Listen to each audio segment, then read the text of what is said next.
Ya, masih bersama kami di ICT4 Indonesia dan kita masih mengupas tuntas yaitu update kasus AM2 Indosat dan saya ingin kembali ke Bang Tantowi. Kalau dari Komisi 1 ini apakah memang ada rencana untuk mengundang dari Kemenkominfo dan juga Kejaksaan Agung, terus mungkin juga dari pemerintah sendiri? Ada, jadi setelah kami raker dengan Kominfo dan sebelumnya ada RDPU dengan Mastel.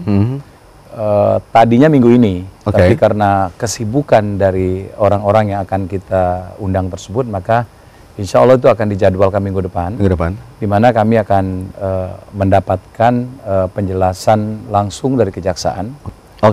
Jadi ada saksi ahli juga yang akan kami hadirkan di situ. Jadi di depan kami itu ya kami harus mendapatkan informasi yang jelas, akurat dari tangan pertama, ya, dari pihak-pihak yang terkait dalam kasus ini, sehingga kita bisa lebih memperkuat posisi kita, karena tidak ada seorang pun, baik itu perorangan maupun lembaga, yang bisa mengintervensi peradilan, kan begitu Bang ya? Tapi kita wajib untuk mengetahui dasar pemikiran di balik dakwaan tersebut, karena ada suatu keanehan yang begitu besar bagi kami.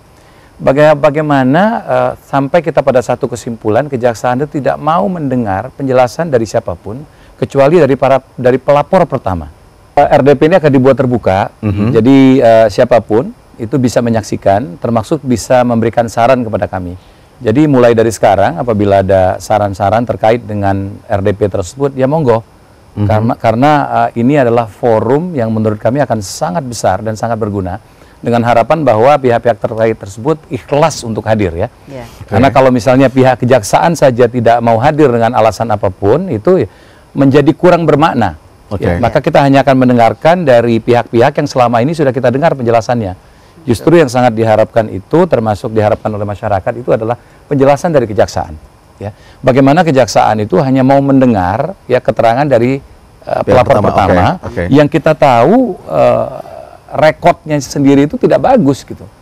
Kalau tidak salah Denny sekarang itu masih di penjara kan Bu ya? Dia sudah dipidana. Iya.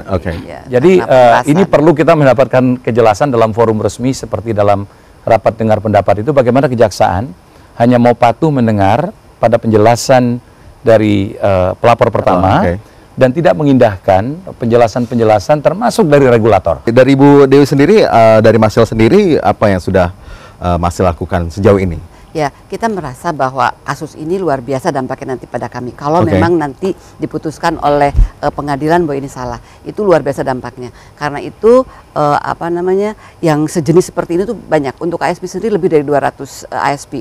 Kemudian belum lagi yang tadi saya sampaikan seperti VSET atau yang lain-lain, itu semuanya menggunakan pola yang sama, pola kerjasama antara penyelenggara jasa dan penyelenggara jaringan. Nah, menyadari hal itu, kami tentu tidak diam. Kami bergerak, kami melakukan berbagai pendekatan, kami juga berbicara dengan Kejaksaan. Tadi yang disampaikan bahwa kita pun juga berdiskusi Kejaksaan dan menjelaskan seperti apa ininya. Kemudian setelah itu tapi mungkin memang mereka nggak mau dengar dari kami.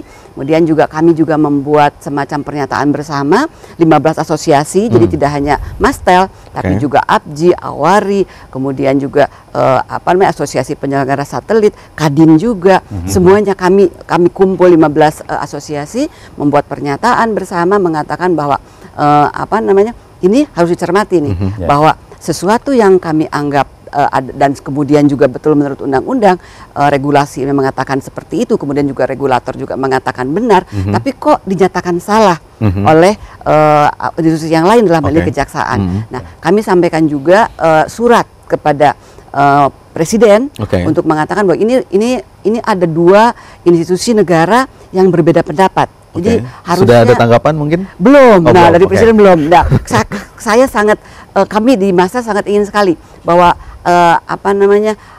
Pak Presiden bisa memberikan perhatian untuk kasus ini. Ya. Dan DPR kalau menggugah itu akan lebih cepat, saya kira. Kami pun juga datang ke DPR. Saya melihat begini ya, acara ini kan ditonton oleh banyak sekali anggota masyarakat yang tidak semuanya mengerti mengenai ICT atau TIK ini. Banyak yang sangat awam.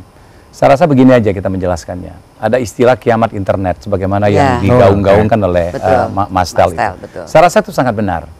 kalau sampai itu terjadi, maka dalam konteks internet itu memang terjadi kiamat. Betul. Karena begini ya, di keseharian kita itu ya hampir tidak ada kegiatan kita itu yang tidak menggunakan internet. Betul.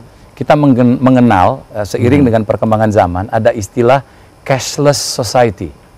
Ya, Anda punya duit tapi tidak ada wujudnya. Ya. Ya, kita bisa membeli apa saja tanpa tanpa perlu membawa uang tunai. Bahkan membeli mobil, membeli rumah sekalipun tanpa perlu membawa uang tunai. Betul. Ya kan? Itu namanya adalah masyarakat non tunai. Betul. Dan itu sudah terjadi.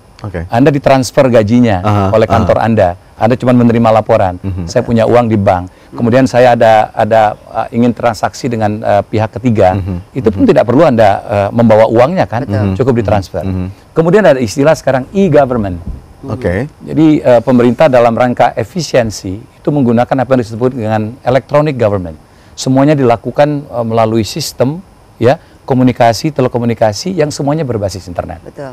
Kalau misalnya ya dakwaan itu diterima ya oleh hakim-hakim tipikor, maka implikasinya adalah bahwa seluruh ISP atau perusahaan penyedia jasa internet itu harus dinyatakan salah. Ya. 248 kalau tidak ratusan salah, ya. kan? Nah kalau itu ternyata dianggap salah, berarti pada saat itu juga seluruh aktivitas ya mereka di bidang internet itu harus berhenti. Ilegal. Ilegal. Ilegal. Nah implikasinya terjadi di kehidupan kita pada masyarakat paling bawah pun. Kenapa saya sebut masyarakat paling bawah? Masyarakat sekarang kan udah main BB, udah menggunakan Facebook, Betul. ya, sudah menggunakan Twitter dan semuanya. Itu semuanya berbasis internet. Nah di sini kekhawatiran kami, ya, Betul. kekhawatiran kami dari legislator. Kami terus terang mendukung seluruh upaya yang dilakukan pemerintah dalam rangka peperangan terhadap korupsi. Pemberantasan korupsi. Tapi di sisi lain juga kita berharap pemerintah itu untuk bersikap sangat bijak, kemudian sangat clear dalam berpikir. Artinya penegakan pemberantasan korupsi harus ditegakkan di satu sisi. Nah, kemudian kebenaran terhadap hukum itu sendiri harus menjadi sesuatu yang lain yang harus juga ditegakkan.